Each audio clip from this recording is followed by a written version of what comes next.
Hi guys, I'm so excited today to get on our podcast with the episode number 2 with the topic of yoga and body shape. And I'm very happy to get our guest today, Marisela. I hope that I'm pronouncing your name correctly. So she's a very experienced yoga teacher and she also a Pilates teacher. So you're also teaching Pilates, is that correct? I do, yes. I specialize in mat Pilates. That's really interesting because our topic today is about body shape. So I guess that combining your knowledge and experience in yoga and Pilates, you will give our audience like a lot of insights about how to tone our body and answer all of the questions about the relationship between yoga and body shape. This podcast is brought to you by The Warrior 2, a brand dedicated to yoga and wellness. So you can find a range of our yoga bags on Amazon US as well as Canada, Australia, and also you can find our products on our website at thewarrior2.com. We make your yoga journey more enjoyable with high quality, durable yoga bags with intuitive designs that focus on user experience. Simply, we aim to make your yoga hassle-free and more enjoyable. Okay, so I can't wait to get into all of the questions that are very popular in the yoga community. But before going through all of the questions, I believe that our audience also want to know a little bit about yourself. How did you get into yoga and Pilates? And can you share a little bit with our audience about yourself? Sure. Hi, I am Marisela Montiel. I was born in Caracas, Venezuela, and I still live here. I have over 15 years in experience doing yoga. Mm-hmm. How did I get into my first yoga class? Through a boyfriend. We were we were looking for some time together and he had some practice and we started to do it together. And the only thing that worked out of that relationship was yoga. I'm very thankful for him. He told me this way. It is the first time that I stand on a yoga mat and start hearing my breath and start hearing my heart. Something inside of me said, "You're home. Welcome back." I didn't know what was going on because you're standing there and there's the teacher teaching you poses and movements and tell you how to breathe. And I was a total beginner, but inside of me, it felt familiar. It felt okay. This is not a competition because nobody's seeing me. Nobody's watching what I'm doing. I am watching him, but he's also connected to everyone here. We were over 50 people in that class. It was very hard. And I continued to go because I was very curious. And when I finally got to do chaturanga, the flex of the elbows, the flexion was like, it was 6 months later after my first class. And just going one step after the other, not only in my body, but also in my mind. I remember going out of these classes feeling so light. I was very overwhelmed because I was young. I was like 21 or something. I was very young, very confused, still going to college, figuring out what I was doing with my life. I was even studying history and I love my career, but I don't do it because I fell in love with this practice. And one thing left to the other. When you do yoga, you meet a lot of people that are dancers and teachers of other physical practices. So you start knowing each other and you are all sweat and you are in your clothes of yoga. So we are like the same inside of a yoga class. So there is a situation of being horizontal and being calm and being connected with you and the other, because yoga is a collective practice. That is a practice that you do with a group of people. So we were starting to make friends and connections, and a friend invited me to a Pilates class, and then this is something super different, but at the same time, this is going to be extra helpful with my Ashtanga because practicing Ashtanga is super hard. And I was flexible, but I wasn't strong, which is a thing that is normal for us women. Men are different, they are stronger, but maybe not that flexible. So I kept practicing and I knew that there was a bridge that connects both practices. Yeah, it's very interesting. And it actually gave me goosebumps when you shared about the first time that you interacted with yoga and the first time you listen, actually really listen to your breath, and you never know that when love happens, right, it comes. Yeah. You never know that, and when that moment comes, your instinct and your heart will tell you that. So Totally. you mentioned about a type of yoga. That, can you clarify, can you spell it out, the type of yoga that you mentioned? Ashtanga is like, in English they call it. Is it something similar to hatha? It is. Hatha yoga is all the physical practice of yoga, because yoga is a wide practice of singing mantras and breathing and meditating and being with for others. And the physical part is only one branch of that huge tree that is yoga. So Ashtanga can be power yoga. I think it's power yoga. Power yoga. How does it spell? Ashtanga, Ashtanga.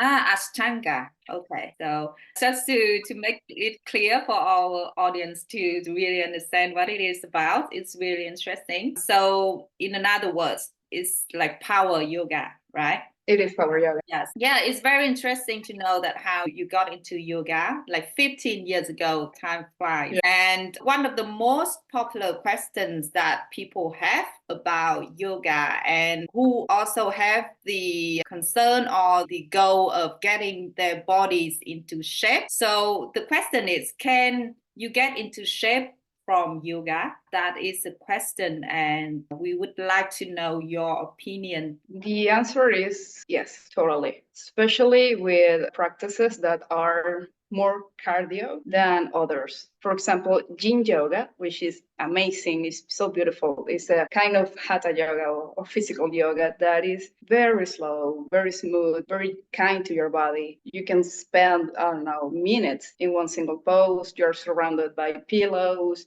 and it's super relaxing. So you probably will get more flexible with yoga. Sorry, yin yoga is YIN, right? Correct. Yes. All right, continue. Sorry for interrupting. No, don't worry, please. Ask me anything. That's why I'm here. Hatha yoga, that is like the modern type of yoga that came to the States in the 60s. It is more focused on the body, yes. And you will get flexible. And there is a part of the class in which you start to breathe deep because you need to, because the body is doing some effort to do all the steps and do all the poses. And that will help you to lose weight and get stronger. But power yoga, or Ashtanga yoga, I had overweight when I started. Yeah, not like too much, but 20 kilos. I don't know in pounds how much it is. By the way, you look amazing. Thank you very much. You too. You're very good. I start losing measures. I see my arms like, whoa, I'm strong. And my neck and my waist. And I wasn't looking for that. Wow. I was trying to save a relationship. And it was a surprise that my clothes started to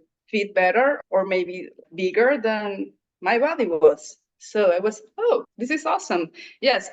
But particularly, I felt better. My God, I can breathe. Oh my God, I can stand. Like going on the subway. Sometimes you have to fall on the bar on the subway and be like this. No, you're steady and you're balance. Yeah. Yes, your balance. And if you practice another type of cardio, like I do, I like to run, for example, yoga gives you a lot of tools to keep steady, to keep focus, and to breathe.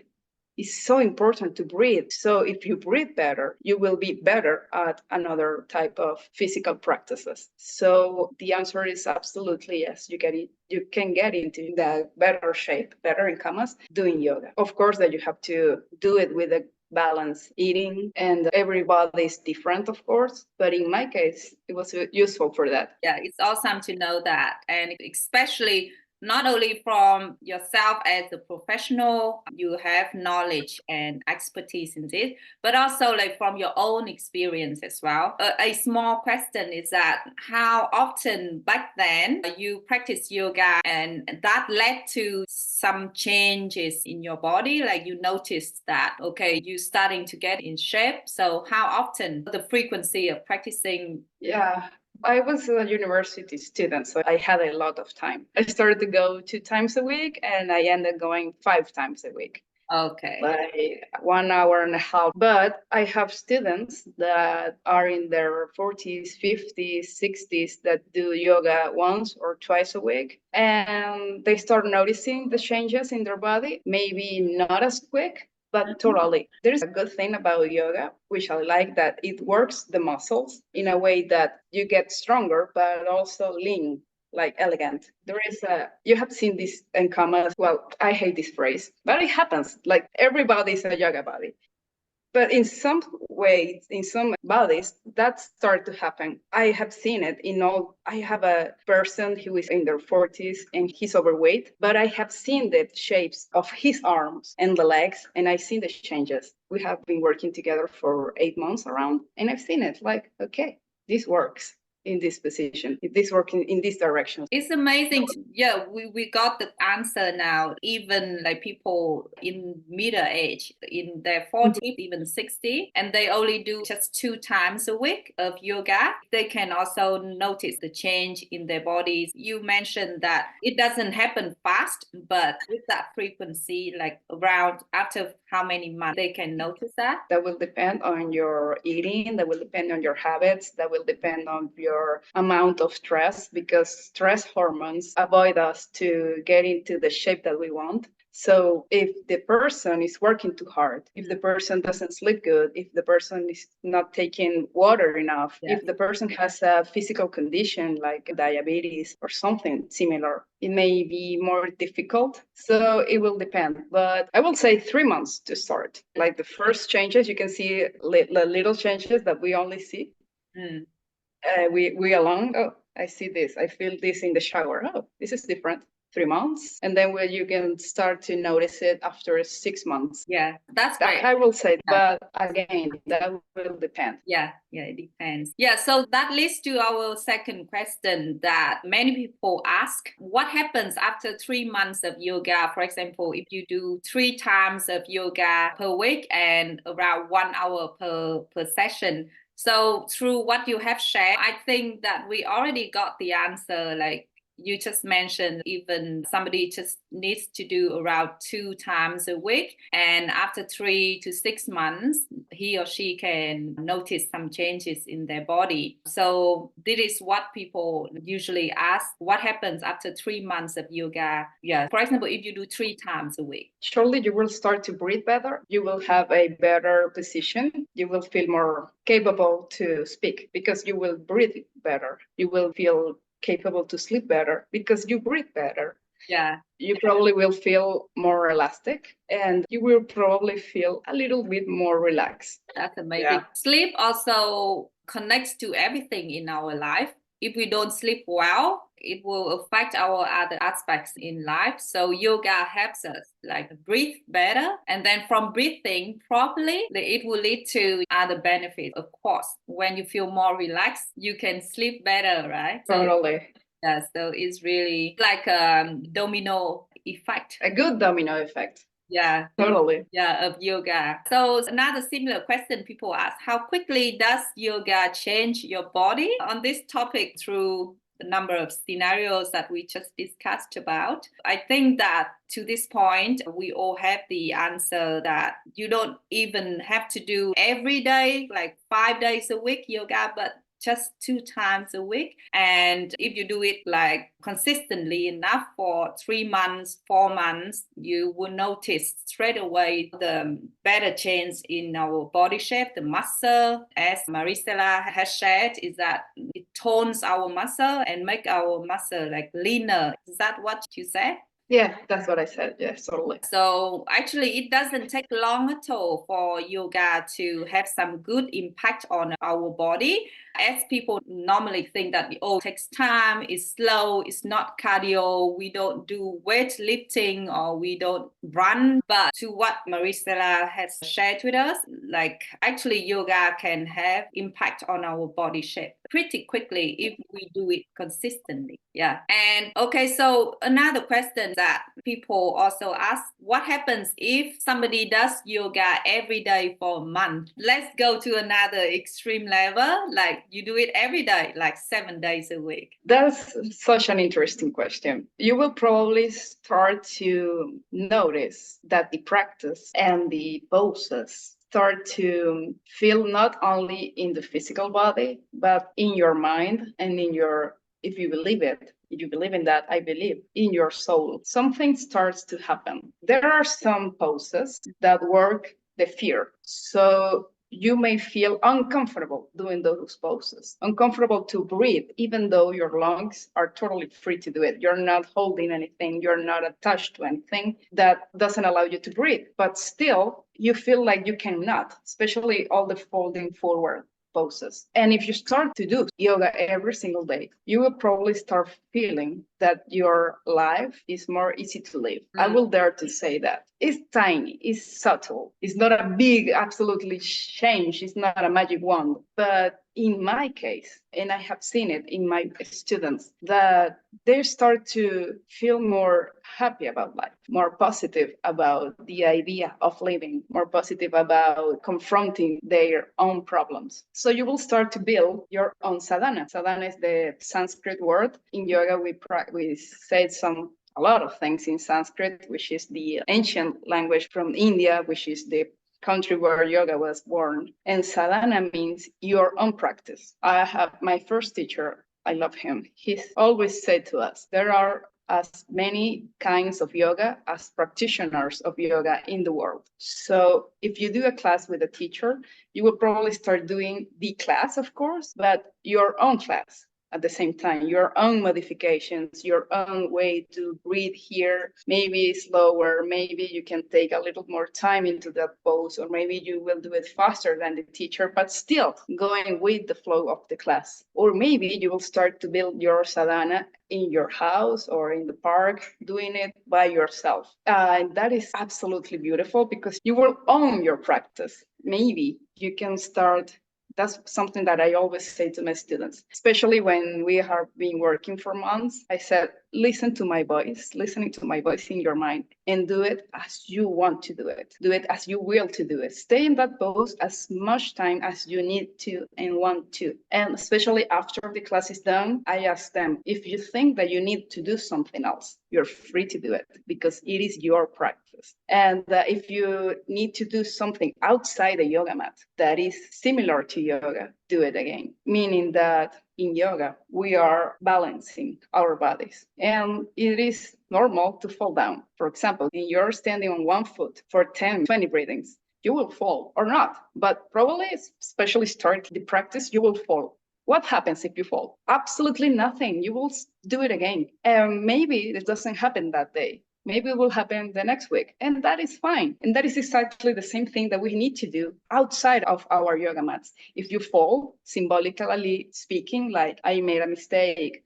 or I had a fight or something wrong happened, you won't stay on the floor, you will rise up. Those are the changes that probably will start feeling in your mind and in your soul. And in your body, you will start feeling a lot stronger, flexible. Totally. That's amazing. Like hearing what you have shared just reminded me that I want to do yoga more. So I am also a yogi for quite a while now, a number of years. But recently, due to my busy schedule, I do meditation every morning, and then I do some cardio and some muscle toning exercise. So I feel like I don't have enough time for yoga. But to what you have shared, that if somebody does yoga every day for a month, for example, like you said, that he or she will feel life is easier to live. They will feel happier and totally. Like enjoying life better. Really like some kind of reminder to me, and I believe that to many of our audience right now, is that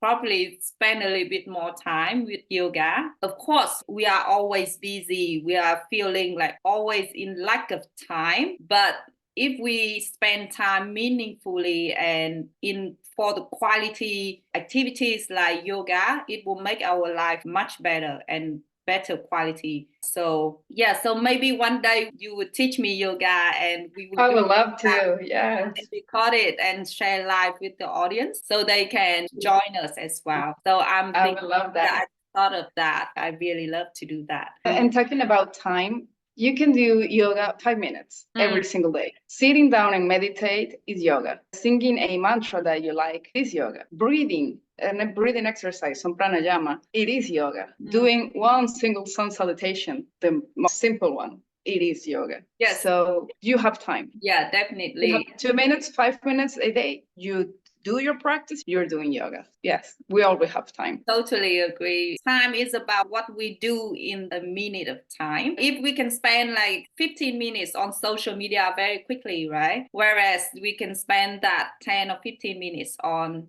quality activities like yoga. And that leads to another question that our audience also asking a lot is that does yoga reduce belly fat? So we want to know your opinion about that. Does yoga reduce belly fat? Fun story. When I started doing yoga, I was a little overweight. And doing the twisting, just sitting or standing straight, and you have to twist your body, probably with the leg here and the arm on the other direction. So your body contracts on one side. So I have to move my belly fat on one side. And I said that to my students that has a little bit here or there, we all do.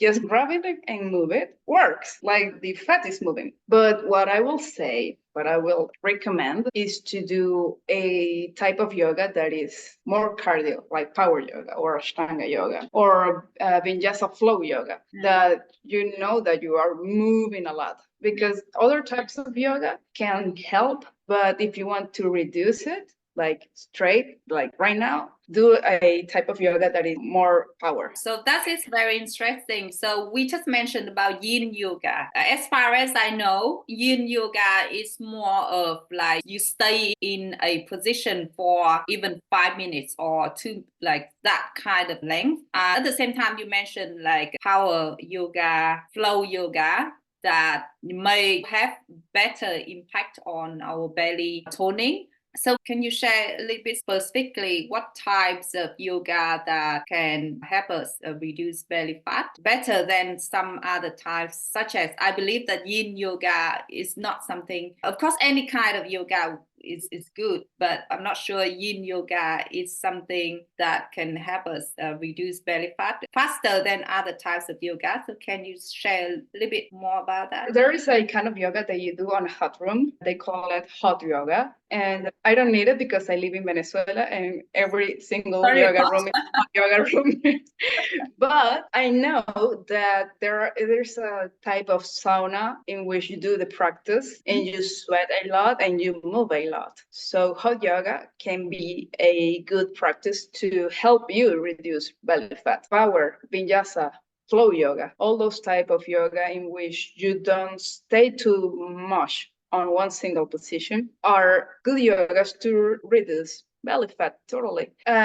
What I will say is to also, if you want to reduce belly fat like quicker than 6 months, go ahead and practice maybe 2 times a week another type of exercise. I don't know, tennis, swimming, jogging, or going to the gym. And if you want to keep yoga as your main practice, that will help you a lot. And it will help you throughout another practices, as I said in the beginning of this interview. That will be my answer, yeah. That's great to know. Hot yoga, power yoga, and Vinyasa and Ashtanga. Sorry, can you spell it out? Vinyasa. Vinyasa is the same as flow. Actually, it is a translation of the word. Vinyasa means transition, and the transition is flowing. But how do you spell that? With the Vinyasa.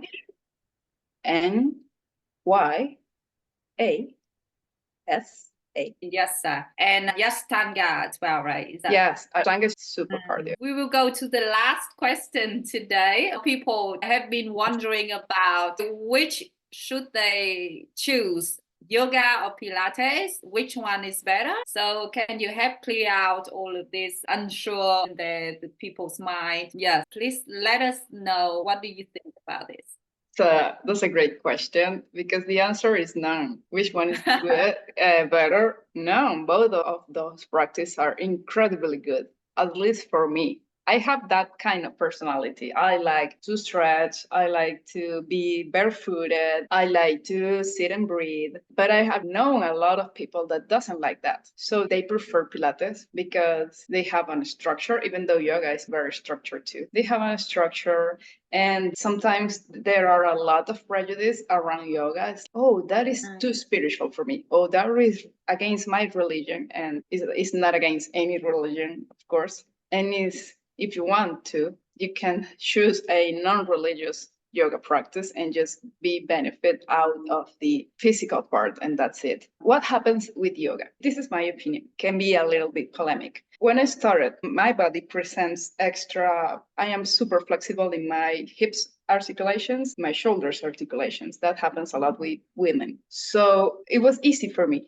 to go into these crazy poses. And when I turned 30, I started feeling a little bit of pain in my joints. What happens here? And after I was 35, the pain was a little bit more. And then I remember Pilates. Pilates gives you limits. Yoga probably don't. That happens. So if you know your Pilates, you know your core activation, and you know how to listen to your body and not going to the edge of a pose, you will do a safer yoga practice. A lot of my yoga teachers, friends are super aware of this situation, and we will never ask a student go to the end of the pose. I will do it on my own because I need this. Oh my God, yes, I need to do the split because it feels so good. But I need my limits. And Pilates gave me those limits and also gave me the core awareness that I didn't understood with yoga. But when I learned it from Pilates,